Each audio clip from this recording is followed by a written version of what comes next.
Just দেখুন গতকাল রাতে কতটা ভয়ঙ্কর অ্যাটাক হয়েছে, যাতে মাটির ভেতরে কয়েক ফুট গভীরে এত বড় একটা গর্ত হয়ে গেছে।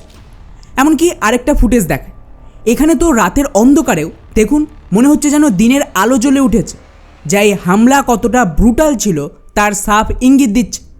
আর এটা হয়েছে কোথায়?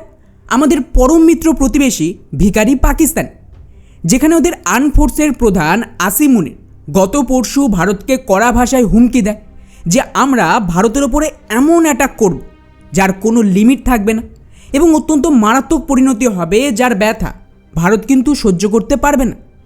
কিন্তু কি অবস্থা ভাবুন, আমাদের মুনির চাচা যে সময় ভারতকে এইভাবে হুমকি দিচ্ছিল, ঠিক তার কিছু ঘন্টা পরেই ওদিকে খাইবার পাখতুনখোয়া প্রদেশে বান্নু নামক একটা জেলা রয়েছে, সেখানেই গতকাল রাতে কেউ বা কারা যেন পাকিস্তানের ওপরেই উল্টে অ্যাটাক করে দিয়েছে, যেখানে বলা হচ্ছে কম করেও 40 জনের মতন পাক ফোর্সেস আর পুলিশ সুন্দরভাবে 72 হুডের কাছে পৌঁছে গেছে। এখন আপনারা বলবেন যে ভাই পাকিস্তানে হামলা তো নর্মাল ব্যাপার, কিন্তু গতকাল রাতে যে অ্যাটাক হয়েছে তার বিশেষত্ব হলো এটা খুবই আধুনিক এবং মিলিটারি লেভেলের অ্যাটাক ছিল, যেখানে লিটারেলি ড্রোনের ব্যবহার করা হয়েছে। মানে জাস্ট ভাবুন, যদি কোনো আতঙ্কবাদী অ্যাটাক করে ওরা এত আধুনিক ড্রোন কোথায় পাবে? খবর অনুযায়ী এখানে বান্নু প্রদেশে ফাতাখেল এলাকায় পাকিস্তানের একটা খুবই গুরুত্বপূর্ণ পোস্ট ছিল, যা ওখানকার পুলিশ আর পাকিস্তানের ফোর্সেস মিলে অপারেট করত। এখন গতকাল রাতের দিকে হঠাৎ একটা বড় বিস্ফোরকবর্তী গাড়ি এই পোস্টের যে মেন বিল্ডিং তার দেওয়ালে গিয়ে ধাক্কা মারে। মানে এক্স্যাক্টলি যেরকম আমাদের কাশ্মীর পুলওয়ামার সময় হয়েছিল, ঠিক সেইভাবেই এটা ধাক্কা লাগার সাথে সাথে মারাত্মক বিস্ফোরণ হয়। আর ওতেই বলা হচ্ছে মোটামুটি খান 15 শুয়োর এইভাবে সুন্দর রোস্ট হয়ে গেছে। এখন স্বাভাবিকভাবেই এই রোস্টের স্বাদ নিতে আরও কিছু শুয়োর আশপাশ থেকে এখানে ছুটে আসে। আর এখানেই আসল টুইস্ট, এই এলাকার আশেপাশে আগে থেকে আরও বেশ কিছু শিকারী ঘাপটি মেরে বসেছিল, এবং যেই বাকি শুয়োরের দল ওই এলাকার কাছে পৌঁছয়, ব্যাস শিকারীর এলোপাথারি ফায়ারিং শুরু হয়। এবং এতেই বলা হচ্ছে কম করেও 24 জনের বেশি জায়গাতেই 72 হুডের কাছে পৌঁছে গেছে। আচ্ছা, এখানে একটা ইন্টারেস্টিং ব্যাপার হলো, যারা এই শিকার করেছে তারা একেবারেই কিন্তু নতুন শিকারীর দল, নাম হলো ইত্তেহাদ উল মুজাহিদ পাকিস্তান। এখন এদের নাম আগে কখনো শোনা যায়নি, তবে বলা হচ্ছে এরা হয়তো টিটিপির নতুন কোনো ভার্সন হতে পারে। অর্থাৎ সহজ ভাষায় যেরকম কাশ্মীরি অ্যাটাকের জন্য লস্করে তৈবার নতুন ভার্সন তৈরি হয়েছিল রেজিস্ট্যান্স ফ্রন্ট নামে, এক্স্যাক্টলি সেম ধরনের খেলা এখন পাকিস্তানের ভেতরেও শুরু হয়েছে। কি আশ্চর্য, তাই না? যার আওতায় বিবিসির মতন খবরের চ্যানেল বলছে প্রচুর পরিমাণে পাক পুলিশ আর ফোর্স এই মুহূর্তে হাসপাতালেও ভর্তি আছে।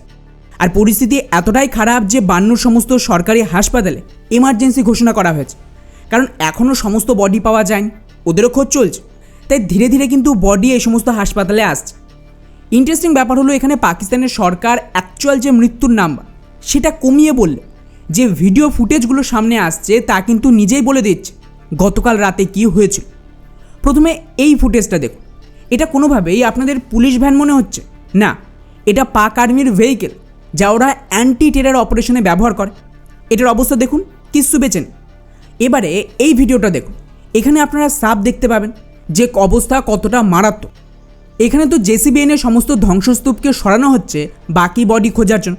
এবং আশেপাশের দোকানের অবস্থাগুলো দেখুন, এখানে ভিডিওতে পরপর 10টার মতন দোকান দেখা যাচ্ছে, যার প্রতিটার শাটার উড়ে গেছে ব্লাস্টের প্রভাবে, এবং এখনও উদ্ধার কার্য চলছে। তো আরও কত বডি পাওয়া যাবে কেউ জানে না। তবে আরেকটা ভিডিও এসেছে যেখানে আপনারা সাপ দেখতে পাবেন। বানুর লোকাল চ্যানেল এটা দেখিয়েছে যে কিভাবে পাক সেনা আর পুলিশ অফিসারদের যে কফিন সেগুলো লাইন দিয়ে রাখা রয়েছে একটা টেন্টের ভেতর, আর লোকজন খুঁজছে কার বডি কোনটা। ফলে ক্যাজুয়ালিটি যতটা মিডিয়াতে এসেছে তার চেয়েও ভয়ঙ্কর হবে। কিন্তু প্রশ্ন তো এক জায়গায় থেকেই যাচ্ছে, সেটা হলো এই নতুন সংগঠন এতটা আধুনিক কিভাবে হলো? এদের কাছে ড্রোন রয়েছে, যেখানে ড্রোনের মাধ্যমে সমস্ত ইনফরমেশন কালেক্ট করছে। তারপর ওদের কিছু ফোর্স দূরে ঘাপটি মেরে বসেছিল, যারা খুবই আধুনিক গানস ব্যবহার করেছে অ্যাটাকের জন্য। এবং তারপরে এতটা নিখুঁত পরিকল্পনা করে এরা কাজ করেছে যে পাকিস্তানের আর্মিদেরকে খুঁজেও পায়নি। ওরা সুন্দরভাবে আসে, অপারেশন শেষ করে, আবার ফিরে যায়। তো ডেফিনেটলি কোনো না কোনো আর্মি লেভেলে এদেরকে সাপোর্ট দেওয়া হয়েছে। মেবি আফগানিস্তানের আর্মি সাপোর্ট দিতে পারে। তারপর আরেকটা বিষয় খেয়াল করলাম যে যখনই পাকিস্তান ভারতকে হুমকি দিচ্ছে, না জানি কার মনে আঘাত লাগছে যে সোজা সেদিনই বা পরের দিন অথবা দুদিনের মধ্যে পাকিস্তানের ভেতরে গিয়েও অ্যাটাক শুরু হয়ে যাচ্ছে।